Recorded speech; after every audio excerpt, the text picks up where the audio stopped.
Hello, good morning. It is a very stormy morning today. It is Sunday, June 22nd. The week wasn't quite as good as last week. I did read 7 books and I watched a movie. um, Unfortunately, the wanton uh, display of purchasing of physical media that I dabbled in last week has started to make itself known with the consequences of my actions. So let's go. We'll get started as we usually do with what I read and watched. First up, I did reread my favorite classic, one of my favorite books of all time, and that is Lord of the Flies by William Golding. I love Lord of the Flies. I don't care that you don't like that your English teacher made you read it in ninth grade. It's a good book. Shut up. So Lord of the Flies, for those of you who are either not American or have fallen prey to the terrible modern English class of no full novels, only snippets. I feel so bad for you and your reading stamina. Lord of the Flies is a classic novel from the 1950s by William Golding about the group of young boys who end up getting marooned on an island. And while they at first try to make some kind of civilization that they're used to, they very quickly do fall into a certain kind of savagery. And my favorite thing about this book is that William Golding was a teacher, and you can tell that he knows how young boys act. Like, I'm an elementary school teacher, so the boys that I teach, and the girls, I also teach girls, but the boys that I teach are the same age as a lot of the boys in this book, at least the main boys, because I teach, my main class is 5th grade, but I also teach 3rd and 4th graders for certain subjects. And so they're all 8 to 12 and that's the age of the main characters in these books. I'm like, yep, you can see it. I also I love just all the little things, like there's some very obvious symbolism. It's Lord of the Flies, there's very obvious symbolism, Piggy's glasses and the conch and what have you, but I just love those little turns of phrases, like Golding. I'm talking about Roger.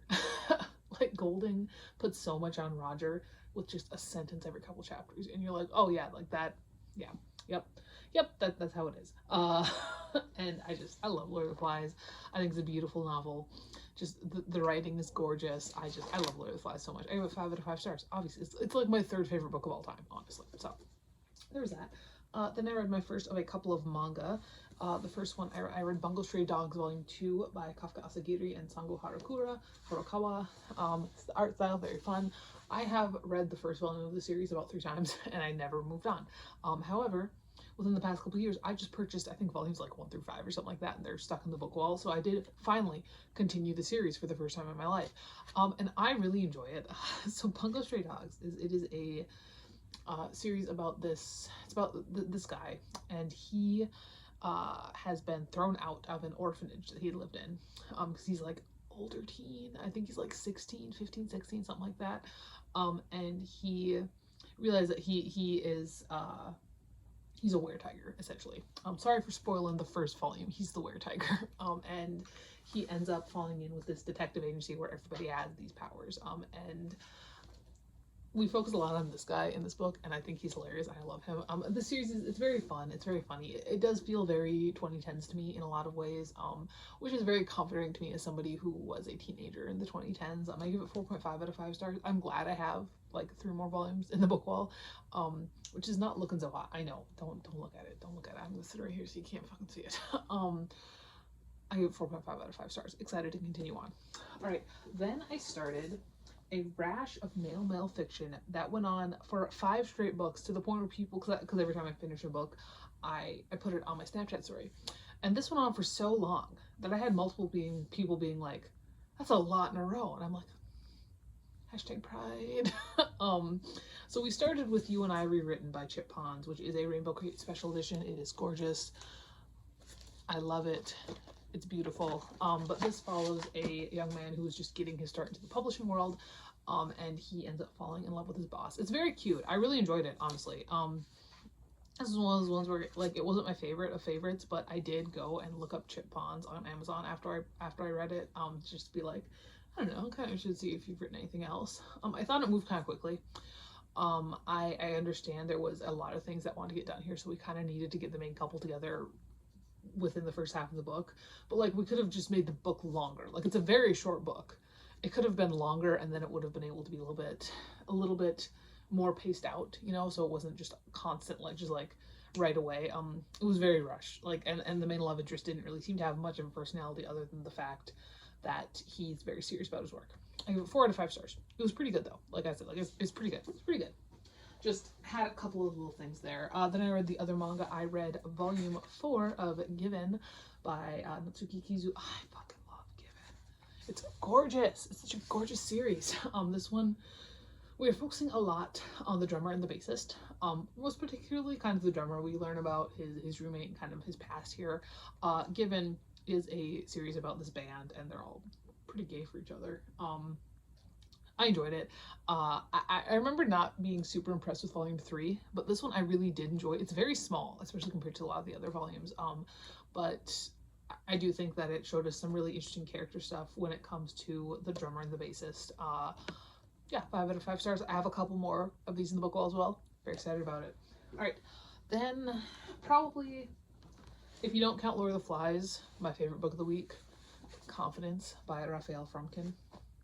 Guys, oh my god. So Confidence is about this guy, Ezra Green, and he has been sent to like basically like this juvenile detention camp situation, where, because when he was selling like basically fake drugs to people, and he is kind of a con artist, and he meets Orson.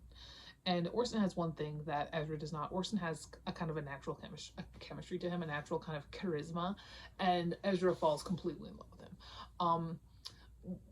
So they start conning people, and their cons get bigger and bigger and bigger and bigger until eventually they have basically started a cult. One thing about this book that I really enjoyed that kind of depressed me deeply. So when I was reading These Violent Delights by Micah Nemriver, constantly the main character was thinking that the love interest was manipulating him, that he didn't really love him, that there was a lot going on there. And in reality, the love interest was like 17 and really bad with emotions. This one, it's exactly the opposite. Oh my god. Ezra was constantly convinced that Orson just didn't know how to show that was fine, that Orson was conning everybody but him. But it was very clear as the reader, like it was clear in the other one, that Orson was really using him like he used everybody else. And it was just heartbreaking, but kind of beautiful. It was like, oh, like from a reading standpoint, I'm like, oh my god. And from a writer standpoint, I'm like, damn, that's great. I kind of love the ending. It's kind of a vicious cycle kind of thing, and I'm like, oh man, Ezra, come on. No, this was very good. It was very well written. I loved it a lot. And I thought it was very sad. I thought it was very depressing. And Ezra just kept making these bad decisions. And you're just like, oh my fucking god.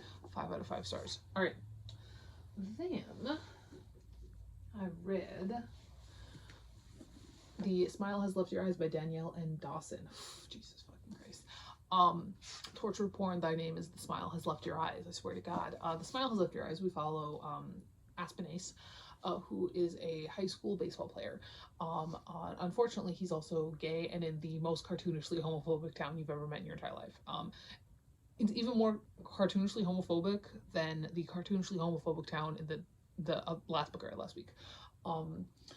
Unfortunately, when Aspen was in like 7th grade, was he in 7th or was he 8th grade? I don't know. He was like 14, maybe.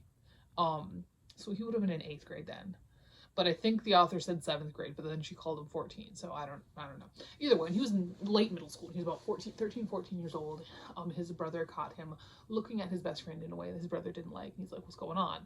And Aspen comes out to him, and then his brother viciously physically assaults him. Constantly. Oh my god. It is cartoonish violence. When I say cartoonish violence, I mean cartoonish violence. It is melodrama to the max. Like, you're getting to the point where you're like, how's this boy still alive? At one point, he wakes Aspen up by literally jumping onto his stomach and breaks 3 of his ribs. I'm like, man, just take it easy, man. Like, come on. And then, of course, it gets to the point where, like, the rest of the town is also cartoonishly homophobic. And that's the first half of the book. So I got to that part where, like, we finally, we get the resolution, you know, he talks to his friend, you know, whatever. And then there's still 200 pages left. And I was like, how is they going to do this? I'm kind of making fun of it. I don't think it was a bad book. It definitely wasn't poorly written. It was just like some of the choices of a lot of the side characters didn't make much sense from a reality perspective. Like genuinely,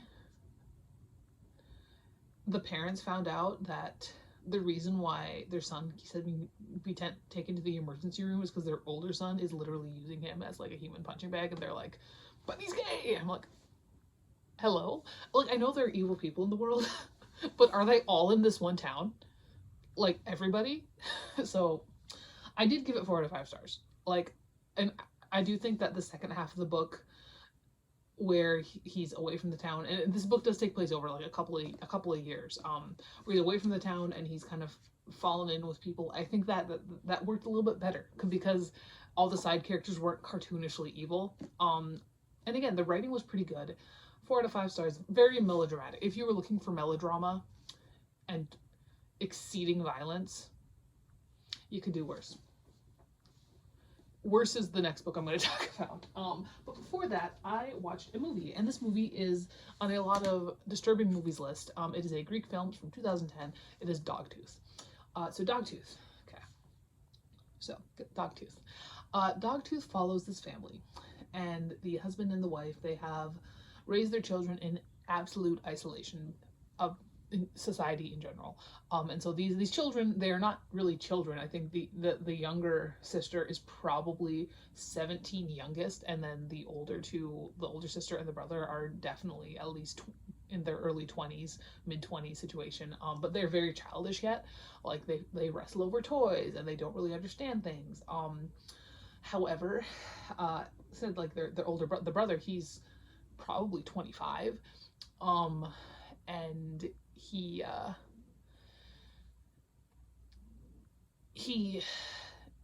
the parents are like, well, he's going to get these urges, so they basically hire somebody to come and have sex with him. Because it's European, you get to see everything. So there's that. However, this woman, she kind of forms a certain kind of connection with the older daughter and like brings her like movies, and then the older girl starts to kind of really desire more than what she's got. I do understand why it's on a lot of disturbing movies list. It is extremely slow. It's very slow. There were very interesting moments. I'm not sure though. I give it like a 3.5 on Letterboxd. I don't know. It's very European in a lot of ways. This is not his only movie, and I've heard that this is his least successful one. It's kind of wild. I don't know. I did watch it though, so there's that. And then the last book is basically The Smile Has Left Your Eyes, but worse. It's called Wrong Walker by Mallory Grant. And this follows this boy who, again, lives in a cartoonishly homophobic town. He's a rich boy, but his parents don't really care about him because he doesn't do sports. So they just think he's worthless. And literally, there's a scene in here where he overhears them talking about, oh, they might finally have a son when his mom is pregnant. And I'm like, hello? Again, like I said, like there are evil people in the world. Are they all in this one town? Is it the same town as the last book? But basically, they're really pressuring him to be a little bit more normal, and so he picks a girl kind of at random and writes her a love letter and sticks it in a locker that he thinks is her locker because he saw her leaning against it. Unfortunately, it is not her locker, it is the locker of the high school quarterback, and he reads it and he thinks that it's a girl writing to him. And so they write back and forth to each other, and you obviously, as the reader, you know what's going on. The high school quarterback, cartoonishly evil town. His father is cartoonishly abusive. And so eventually, of course, they find out that's each other and stuff like that. And this felt so Wattpad. Like, this one at least had, like, all the side characters in the first half were cartoonishly evil, but it was, like, kind of realistic. This one was not realistic in the slightest. And again, when it comes to cartoonishly evil, our one main character, Kinsley, which, by the way, if you want a son, why'd you name him Kinsley? My God. Anyway, before all this stuff happens, like, he's getting constantly physically assaulted by this other boy. Constantly. It's like, it's like not even mentioned half the time. It's like, oh yeah, by the way, then this happened. I was like, bruh, like, I give it 2 out of 5 stars. Like, this one had some charm to it. This one is a worse version of this one. So, this one is also, however, this one is a little bit more adult. This one is very much an adult book. Like, there's no sex or anything in here. 2 out of 5 stars. Okay. So this is what I read and watched last week. When it comes to what I'm getting rid of, I do have an edition here. I'm getting rid of Gone Girl by Gillian Flynn. Well, this is the movie. It's not by Gillian Flynn. But that's because I didn't realize it was a fucking Blu-ray, and I don't have a Blu-ray player, so I'm getting rid of this. I am keeping this. This is an edition I don't have. I'm keeping it. Keeping it. I've been keeping all of my Rainbow Crate editions because I think they're beautiful.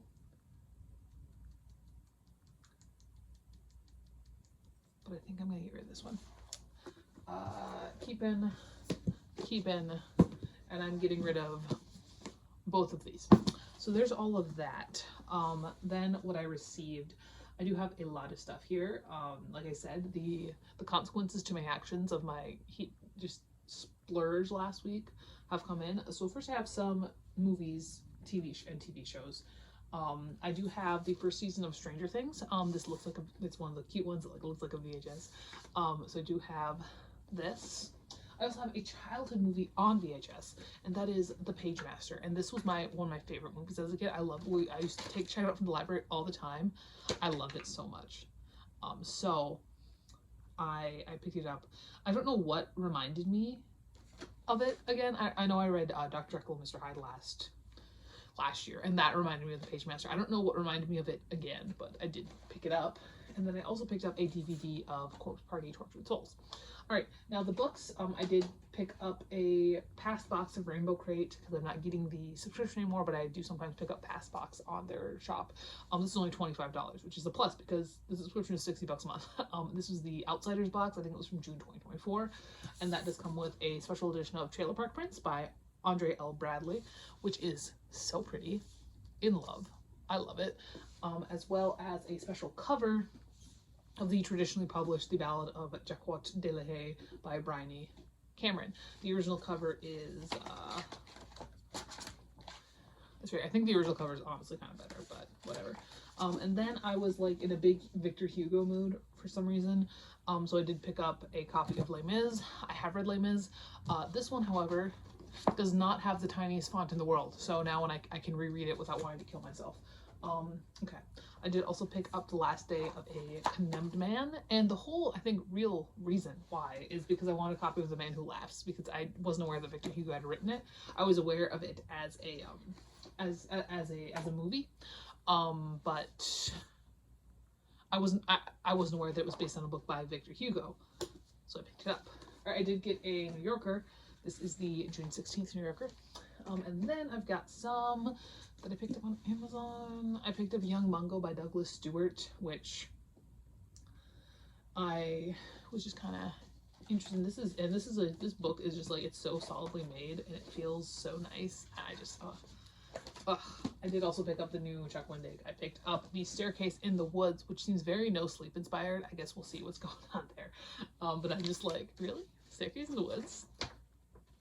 Like creepypasta? Like, that's kind of my thought. You're like, okay. I think we're seeing a lot of horror now that's coming straight out like creepypasta. I mean, like the whole We Used to Live Here, like that was literally on r/no sleep, which is interesting because there's some really, I don't know. Mujina Into the Deep by Inio Asano Volume 1. I love Pun Pun. Pun Pun is one of my favorite manga series of all time, and I'm constantly kind of intrigued by Asano's other stuff. Girl on the Shore is the only other one I've read. I only really picked that up because the main character looked like Seki from Pun Pun. So we'll see how this goes. And then I did also get a DVD of the first season of Has Been Hotel, which I did start watching before I canceled Prime, but then I canceled Prime, so I was like, fuck it, I'll just get a DVD. So there's that. We shall see. I do still have books coming in and movies coming in and stuff like that this week. I have another new system, as always. So we'll see if it actually works, but that is that. I will talk to you later, and goodbye.